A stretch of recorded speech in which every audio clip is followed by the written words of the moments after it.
Hola, ¿cómo están todos? Bueno, bienvenidos a la segunda clase de Historia Latinoamericana y Argentina.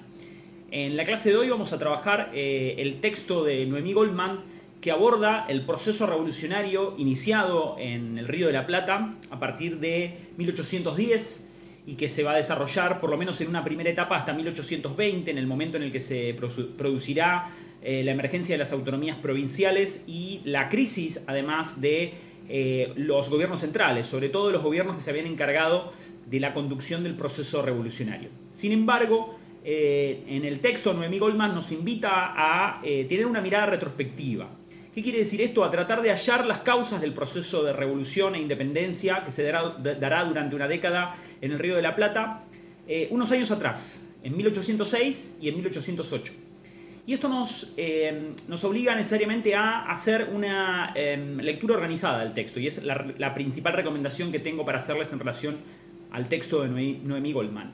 En primer lugar, decirles que estos videos van a servir como una lectura guiada, que obviamente ustedes van a tener que profundizar en los detalles de la lectura del texto, pero lo más importante y lo más significativo del texto de Noemí Goldman lo podemos organizar en una serie de puntos, ¿sí?, que yo me fui marcando como parte de la estructura, las categorías y los conceptos que son los más significativos para interpretar la manera en la cual la autora analiza el proceso de revolución e independencia. Por un lado, lo que podemos llamar las causas del proceso de revolución e independencia. Por otro, los factores que inciden en la crisis institucional, en lo que son las diferentes organizaciones que se encargan de la administración colonial en el Río de la Plata. En un tercer lugar tenemos el aspecto vinculado a la cuestión de la legitimidad del nuevo proceso revolucionario, es decir, sobre qué criterios se organiza la legitimidad de este proceso revolucionario. En cuarto lugar aparece el elemento de las identidades. ¿Cuáles son las identidades políticas, territoriales y sociales que están en juego en el proceso de revolución e independencia y de qué manera condicionan esas identidades a ese proceso de revolución e independencia?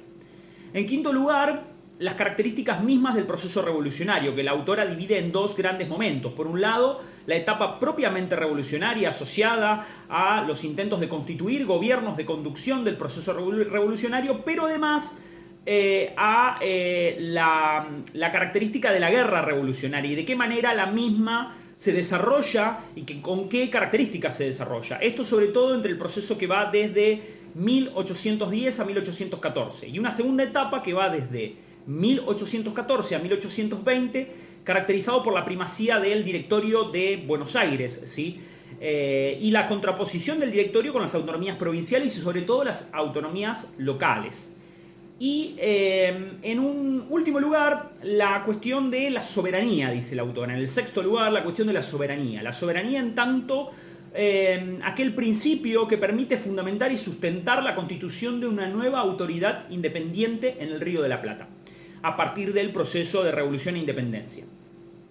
Organizado de esta manera, si ustedes se organizan de esta manera, van a poder llevar una lectura rescatando los principales puntos críticos del texto. Y un poco lo que vamos a hacer en este video es hacer un repaso por cada uno de estos aspectos. Les voy a pedir obviamente que cada uno de ustedes después realicen un resumen detallado del mismo, marquen las ideas principales, trabajen sobre esas ideas principales y sobre todas las cosas planteen las inquietudes que tengan a través de nuestros sitios de intercambio virtual.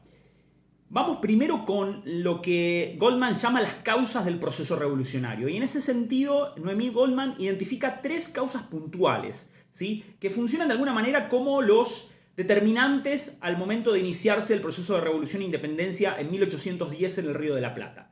Por un lado, lo que la autora llama el proceso de crisis institucional de la monarquía española. Esta crisis institucional se remonta a las reformas borbónicas, pero sobre todo a la pérdida de hegemonía del Imperio Español en el espacio internacional, que termina de alguna manera de llevarse a cabo esta pérdida de hegemonía con la invasión napoleónica en 1808 y la abdicación de los reyes, primero del rey Carlos IV y segundo después del propio rey Fernando VII.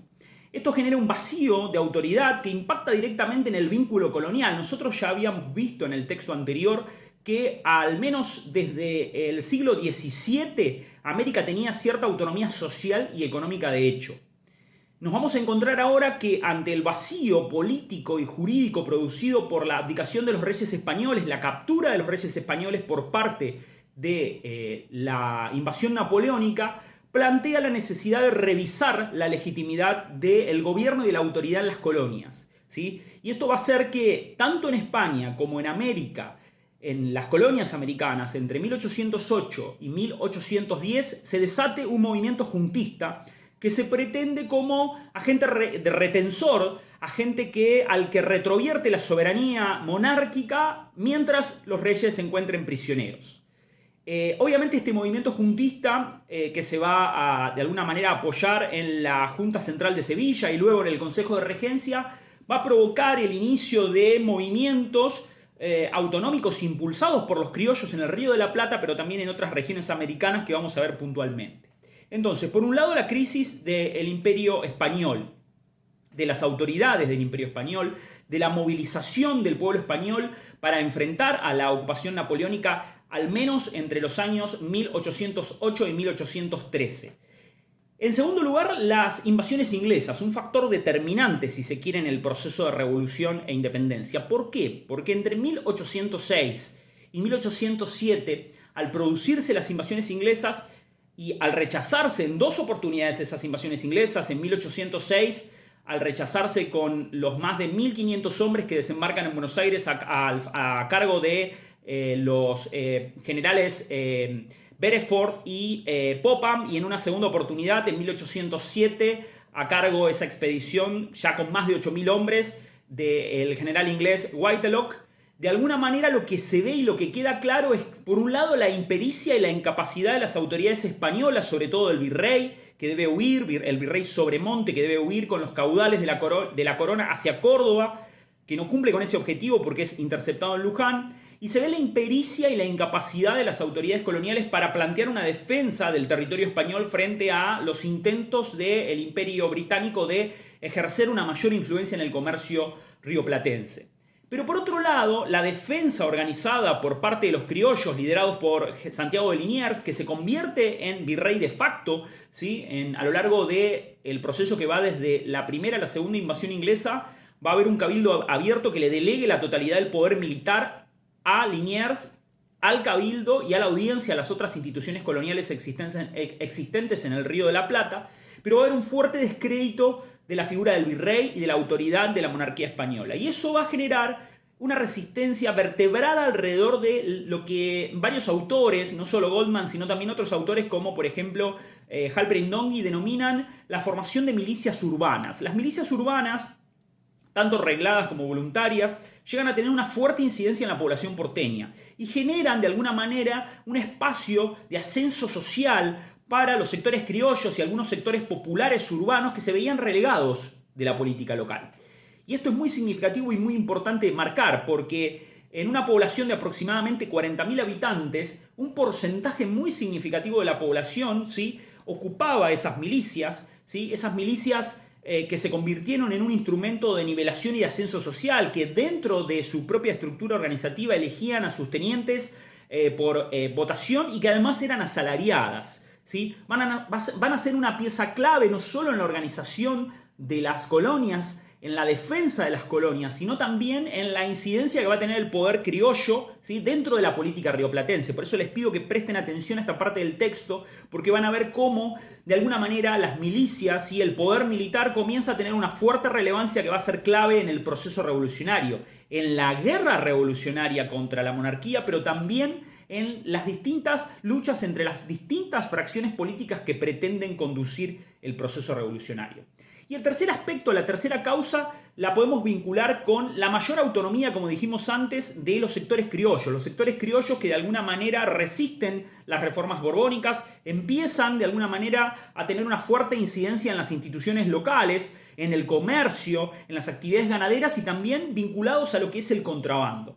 Estos sectores criollos van a ser de alguna manera pieza clave en la coalición social de actores que se va a constituir para plantear una mayor autonomía del Río de la Plata frente al dominio de la autoridad española. Por eso la ocupación napoleónica va a ser clave para que los criollos se movilicen, se activen políticamente, pongan en juego sus recursos para poder comenzar a participar más activamente en la vida política, económica y social del Río de la Plata. Vistas las causas, ¿sí? Ustedes después las van a poder ver más en detalle y más en profundidad. Pasamos a pensar en este primer gran aspecto que define a este proceso revolucionario, que es el que se da entre este momento histórico que se da entre 1808 y 1810, las preliminares de la revolución. Goldman dice que en las preliminares de la revolución, después de las invasiones inglesas, sobre todo en el momento en el cual los sectores criollos y las milicias comienzan a tener una mayor incidencia política, se produce una fuerte crisis de la institucionalidad colonial. ¿Qué significa que se produce una crisis de la institucionalidad colonial? Bueno, ustedes van a poder identificar en el texto que tanto el cabildo como la audiencia van a hacer esfuerzos para manifestarse como los que retienen la legitimidad de la autoridad monárquica, los delegados de la autoridad monárquica. Sin embargo, van a empezar a aparecer, al menos tibiamente, distintas alternativas frente a la crisis de la autoridad monárquica. Por un lado, algunos grupos criollos partidarios de una mayor autonomía, sobre todo ciertos círculos intelectuales, ¿sí? Representados por Nicolás Rodríguez Peña, Manuel Belgrano, Juan José Castelli, ¿sí? Y otros sectores de lo que podríamos llamar una pequeña burguesía intelectual, influida por las ideas ilustradas, partidarios, por ejemplo, de una salida que se la denominó la salida del Partido Carlotista. ¿Qué era esto básicamente? La posibilidad de sustituir, ¿sí?, la legitimidad de la monarquía española, la crisis de la legitimidad de las instituciones y las autoridades españolas, por el nombramiento de una mujer, Carlota Joaquina de Borbón, que era la hermana del rey Fernando VII y que de alguna manera había empezado a gravitar dentro de la política del Río de la Plata. Por otro lado, ¿sí?, tenemos a su vez una fuerte injerencia e incidencia de las milicias, ¿sí?, y un conflicto entre Santiago de Liniers y las milicias que tienen, digamos, un reconocimiento social y popular después de las invasiones inglesas con el cabildo.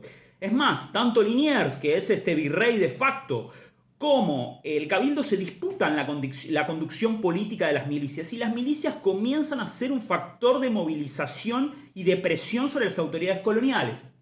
Es decir, en el periodo que va desde 1808 a 1810, la política rioplatense intenta, ¿sí?, por distintas vías encontrar soluciones alternativas a la crisis de las autoridades y de la legitimidad de las autoridades coloniales. El pacto colonial, dice Goldman, se va a romper definitivamente en 1810, cuando llegue al Río de la Plata la noticia de que ha caído, ¿sí?, la Junta Central de Sevilla, pero que además el poder ha quedado en manos del Consejo de Regencia. Al quedar en manos del Consejo de Regencia, de alguna manera los sectores rioplatenses empiezan a pensar en distintas alternativas, y ahí van a surgir distintas concepciones acerca de qué manera debe construirse un nuevo orden social, que será social y político, que será el orden revolucionario. Para pensar la revolución, además, dice Goldman, no solo basta con pensar en la crisis institucional, sino que también es necesario pensar cuáles son las identidades políticas y sociales que atraviesan este proceso revolucionario. Y en ese sentido, Goldman nos advierte que no podemos en este momento, sobre todo en el momento de emergencia del proceso revolucionario, después de la conformación de la primera Junta de Gobierno y de la destitución del virrey Cisneros, de una idea de nación. Y ni siquiera podemos pensar en una idea de argentinidad. Dice la autora que en realidad lo que tenemos en lo que era el virreinato del Río de la Plata es una superposición de identidades territoriales, ¿sí? La identidad, sobre todo local, fuertemente condicionada por esta idea de la presencia de la ciudad, que es de alguna manera la principal identidad política, social, cultural e institucional dentro del proceso revolucionario. La ciudad no solo tiene una larga tradición de autogobierno, sino que además la ciudad se manifiesta como una pequeña república, representada por su cabildo y con capacidad de elegir delegados, ¿sí?, que van a ir a representar a esas propias ciudades en Buenos Aires, donde se está iniciando el proceso de revolución e independencia. Es muy importante que además entendamos que el proceso de constitución de la nación va a ser un proceso que va a estar fuertemente asociado a la construcción del Estado y de las distintas alternativas gubernamentales. A medida que la revolución avance, ¿sí?, desde 1810 en adelante, se va a ir configurando un concepto de nación que que no va a estar ligado ni al pasado colonial, ni a las tradiciones culturales, ni a los símbolos propios del proceso de la hispanidad, sino a las distintas alternativas gubernamentales, a los congresos, a las asambleas, a las distintas estrategias que los agentes revolucionarios se van dando para construir la idea de nación, ¿sí? Y esto es clave, porque lo que estamos diciendo es que la revolución no solo respondió a la crisis de legitimidad del orden colonial, sino que también debió hacer frente a la disyuntiva de construir un nuevo concepto de nación. Y lo hizo articulando, pero también rivalizando con identidades preexistentes, la identidad del localismo, el autogobierno de las ciudades, que en algún momento, como van a ver en el texto, se va a volver crítico porque va a plantear tensiones y conflictos, ¿sí?, con las autoridades centrales de la revolución, que muchas veces tendrán su cabeza en Buenos Aires. Pero además existen y preexisten otras identidades, que son las identidades políticas, ¿sí? ¿A qué sujeto interpela la revolución? ¿A qué sujeto convoca la revolución? Y el sujeto principal al que convoca la revolución son los pueblos, va a decir Noemí Goldman. ¿Por qué no pueblo? ¿Sí? Un concepto típico, por ejemplo, de la Revolución Francesa, y sí pueblos. Pueblos en plural porque justamente tienen un peso muy fuerte las localías. Va a ser necesario, ¿sí?, articular la conducción del proceso revolucionario con las distintas identidades locales. De ahí que no será casual que la primera junta de gobierno y todas las juntas y las instituciones posteriores, la Junta Conservadora, la Junta Grande, el Triunvirato, los dos triunviratos en realidad, la Asamblea General Constituyente de 1813, convoquen a los pueblos, ¿sí?, como agentes que están legitimados, ¿sí?, para representar al interior y para representar a las instituciones del interior, ¿sí? Esos pueblos están afincados en las ciudades, que como les dijimos antes son la verdadera república, la república verdaderamente existente en la colonia, y está configurado por lo que en la legislación colonial se denominaba el vecindario, ¿sí? El vecindario reconocido, ¿sí?, que era la comunidad política, era la gente bien y decente, como decía la legislación indiana. Entonces, va a ser necesario construir una nueva identidad política, ¿sí?, y cultural, que va a ser el concepto de nación, y eso se va a ir haciendo a medida que se va constituyendo el Estado a la par del proceso revolucionario, pero además va a ser necesario articular la conducción de la revolución con los múltiples pueblos, con las múltiples identidades locales, y esto va a plantear conflictos, ¿sí? Por eso se envían expediciones militares, por eso se envían expediciones diplomáticas al interior, comandadas por distintas figuras políticas de relevancia. Otro aspecto muy importante que presentamos al comienzo tiene que ver con la fórmula de legitimidad. La fórmula de legitimidad hace referencia a de qué manera, ¿sí?, una vez que se comienza a construir este concepto de nación y una vez que se dialoga, que se interpela a estos pueblos, ¿sí?, para articular y vertebrar la revolución, ¿cuál es el criterio sobre el que se sustenta la nueva autoridad? ¿Sí? Una vez disuelto el vínculo con la monarquía, ¿cuál es el criterio para organizar, para racionalizar y para sostener a la nueva autoridad? Y acá, dice la autora, hay al menos dos criterios presentes. En una primera etapa, ¿sí?, entre 1808 y 1810, podemos encontrar que el concepto es el concepto típico, ¿sí?, del movimiento juntista español que después se replica en América. La teoría de la retroversión del poder a los pueblos. ¿Qué implica esto? Que habiendo cesado la autoridad del monarca, son los pueblos quienes retienen y conservan la soberanía hasta que la monarquía, ¿sí?, sea restituida y el poder legítimo de la monarquía sea restituido. Obviamente esta teoría, ¿sí?, se la conoció en su momento, otros autores dirán que se la conoce como la máscara de Fernando VII, es decir, una especie de enmascaramiento de la intención real de los revolucionarios, que es lograr la independencia. Y así aparece después de 1810, cuando ya se inicia la revolución y la guerra revolucionaria, se envían expediciones al interior, se producen los primeros combates y los primeros conflictos con las autonomías locales, aparece un segundo criterio que está expresado claramente por el ala más radical de la revolución, que es el sector morenista.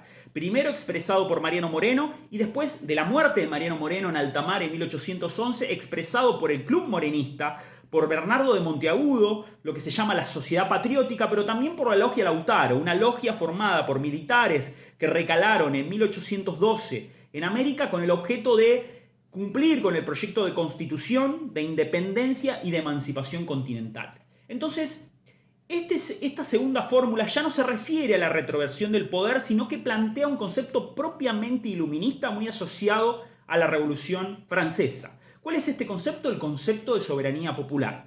El poder ya no retrovierte del soberano, sino que el poder emana de la propia soberanía popular. Y el pueblo, antes de poseer un pacto con la monarquía, poseía un pacto de asociación, es decir, el pueblo es el tenedor legítimo, porque de él emana la autoridad política.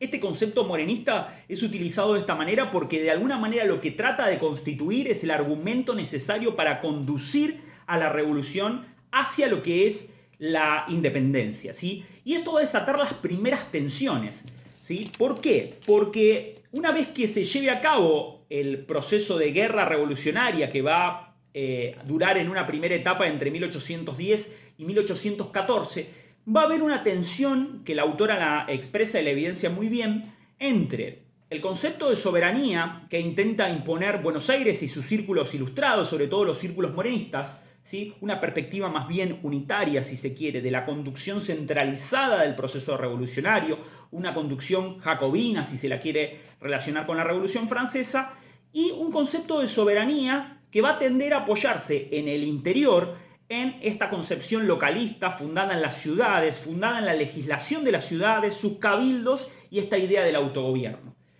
¿En quién recae la soberanía entonces? La soberanía, ¿sí?, que se va configurando a lo largo del proceso revolucionario. ¿En Buenos Aires o en las provincias? Y no tanto en las provincias, sino más bien en las ciudades, como decíamos al comienzo, en estas autoridades locales. Esto va a condicionar el tránsito del proceso de revolución. Por eso la autora nos marca que en una primera etapa, ¿sí?, como dijimos antes, más marcadamente revolucionaria, si se quiere, entre 1810 y 1814, vamos a tener una clara tensión, ¿sí?, con los elementos morenistas, con el sector morenista, que va a intentar imponer la conducción de la guerra revolucionaria, que va a ir cambiando las distintas formas de gobierno. Vamos a pasar desde una junta, la primera junta, digamos, a una junta provisional, hasta la configuración del primero y el segundo triunvirato, con el objeto de lograr la radicalización de la guerra revolucionaria y lograr la sanción de una constitución y configurar una independencia. Y por otro lado, un segundo momento que va a estar marcado por una perspectiva más conservadora, con los intentos de disminuir los efectos de la política revolucionaria, neutralizar a los elementos morenistas y sobre todo adecuarse al nuevo contexto internacional que está marcado por el retorno de los absolutismos en Europa, sobre todo el retorno de Fernando VII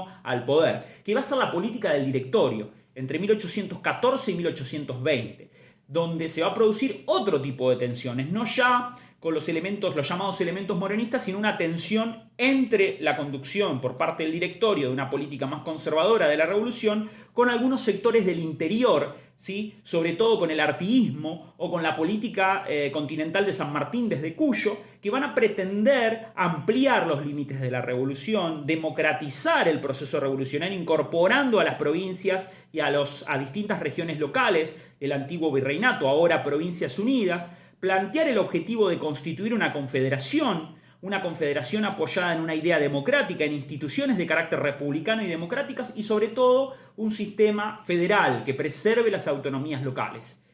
Estos dos momentos ustedes los van a encontrar explicados, detallados en el texto, lo van a poder analizar puntualmente, van a ver los cambios en las distintas formas de gobierno de la revolución y van a ver cómo aparecen solapados estos dos criterios de legitimidad que dijimos recién: la soberanía ejercida por Buenos Aires como la cabeza que tutela a las provincias y a las autoridades locales, a las que concibe como menores de edad en cuanto de alguna manera necesitan de una mayor cultura cívica para implicarse en la revolución, pero de las que necesita, porque las provincias y los espacios locales, las ciudades, son las que proveen, ¿sí?, los hombres que se van a integrar a los ejércitos revolucionarios. Y con esas provincias se van a dar también los primeros conflictos. Ustedes van a ver que de alguna manera tanto las expediciones libertadoras hacia lo que es el Alto Perú van a encontrar resistencia en Córdoba, ¿sí?, un levantamiento en Córdoba liderado por el ex virrey Cisneros. Va a haber una serie de dificultades de la campaña de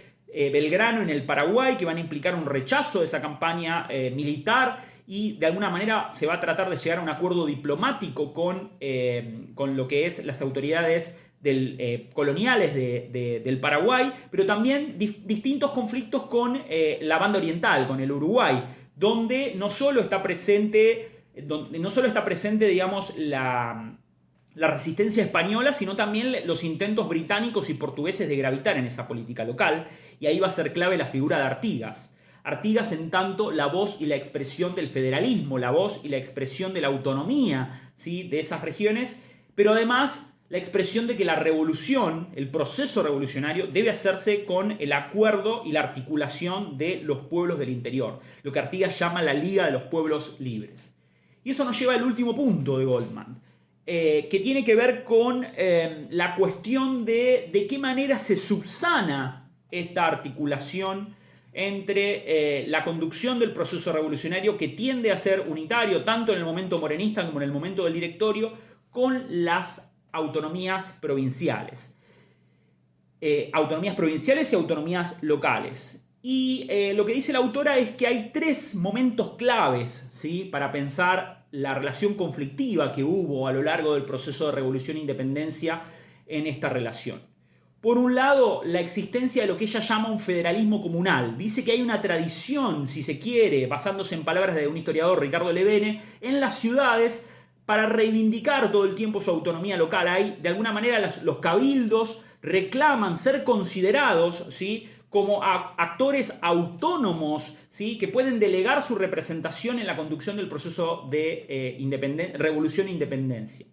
Un segundo momento se da en la tensión que se produce entre la política del directorio y su relación con Artigas, ¿sí? Artigas, en tanto que es el caudillo federal, ¿sí?, uno de los primeros caudillos federales que plantea la necesidad de institucionalizar la revolución, de contemplar el federalismo, el autonomismo, de dotar, ¿sí?, en la Asamblea de 1813 a esa revolución de una constitución y de una forma de gobierno democrática, republicana y federal que conserve el poder de autogobierno de las provincias.